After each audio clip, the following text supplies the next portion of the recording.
The subcommittee will come to order. Without objection, the chair is authorized to declare recess at any time. We welcome everybody to today's hearing on a free press and protecting journalists. I'll remind everybody that the guests in the chamber are guests, and you're free to be here, but this is no audience participation in the hearing. This is a hearing, and we're going to conduct it accordingly. I will now recognize myself for an opening statement. Our liberty depends on the freedom of the press, and that cannot be limited without being lost. Those words were true when Thomas Jefferson wrote them in 1786, and they are still true today. The First Amendment to the Constitution guarantees freedom of the press and prohibits the federal government from making any law abridging that freedom. In his concurrence in the New York Times versus the United States, Justice Hugo Black stated, "In the First Amendment, the Founding Fathers gave the free press the protection it must have to fulfill its essential role in our democracy. The press was to serve the governed, not the governors." The framers of the Constitution hailed the freedom of the press as the most important political liberty and the keystone upon which all our other freedoms rely. As is still the case today, journalists are often the first to expose government abuse, waste, fraud, and encroachments on the personal freedoms we hold dear. Sadly, the freedom of the press is under attack in our country from multiple angles: the White House, activist judges, and mainstream media networks. For example, the Obama White House illegally spied on investigative journalist Cheryl Atkinson by allegedly hacking into her cell phone and computer to determine the identity of a confidential source. We also saw the Obama administration take an adversarial position regarding freedom of the press when it sought to silence anyone blowing the whistle on the federal government's waste and abuse by seizing the phone records of Associated Press reporters and editors who used source materials to write stories. The phone records seized were not just those owned by the Associated Press, but also personal home and cell phones. The seizure of these records was such an alarming step by the federal government that a coalition of 50 news organizations, including ABC, CNN, the New York Times, and the Washington Post, submitted a letter of protest to then Attorney General Eric Holder about the raid, which stated that the administration's action called into question the very integrity of the Department of Justice policies toward the press and its ability to balance on its own its police powers against the First Amendment rights of the news media and the public's interest in reporting on all manner of conduct. The Obama administration's war on a free press showed us that executive interference has a chilling effect that disincentivizes whistleblowers and sources from coming forward with critical information. That chilling and eventually freezing out effect harms the quality and integrity of journalism on a major scale. Meanwhile, we have seen the Biden-Garland Justice Department arrest and prosecute journalist Steve Baker, who was reporting from the U.S. Capitol building on January 6th on the events that took place inside the Capitol.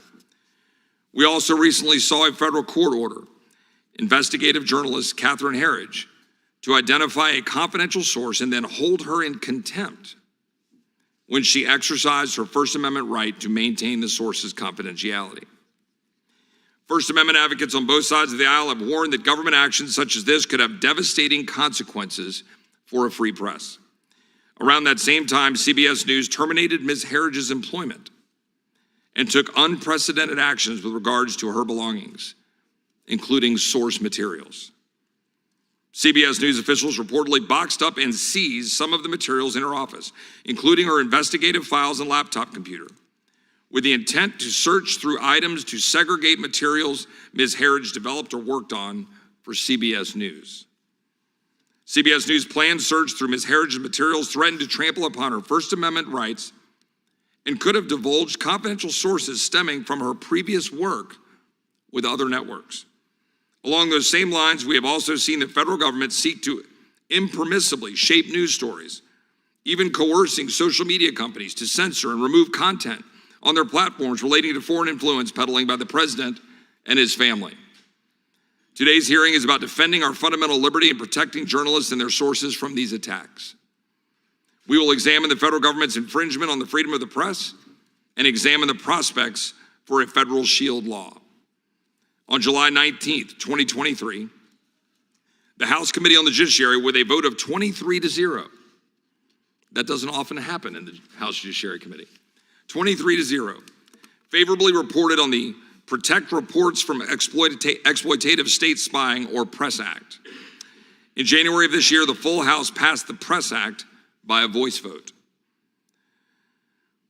The Press Act was written to prohibit the federal government from compelling journalists to identify a source, as well as any records, contents of a communication, documents, or information obtained or created by journalists in the course of their work. The significance of the Press Act cannot be understated. It ensures a free press, independent from an executive branch that seeks to attack or harass journalists in order to identify their confidential sources. Now that the House has done its job and stood up to fight for the freedom of the press, it is now the Senate's turn to take up this legislation to continue Congress's commitment to protecting our fundamental freedoms. Our constitutional guarantee of a free press is under attack. It is our job to stand up for that right and protect journalists, and scheduled for 11 o'clock a.m., and the committee will recess for the duration of that session and gavel back in shortly after. I now yield to the ranking member for her opening statement. Thank you, Mr. Chairman. The necessity for and guarantee of a free press is one of the fundamental pillars of our democratic republic, predating and inspiring both our Constitution and the First Amendment. We all know that a democracy only truly works when its citizens are properly informed. And a free press, pernicious way this occurs is when the government seeks to compel journalists to disclose the identity of confidential sources. And I think it's important at the outset here to talk about the different ways where the government can compel. It's one thing for the government to seek access to confidential sources. It's another when a court is enforcing the law that is written because Congress hasn't acted to create a shield law. So confidential sources provide crucial information to reporters that helps them to share full and impactful stories with the public, and government attempts to undermine the confidentiality of those sources erodes the press's ability to perform that function. If the press cannot protect its sources, then important truths may never come to light, and Americans in our democracy suffer. Unfortunately, under both Republican and Democratic administrations, going back decades, we've seen the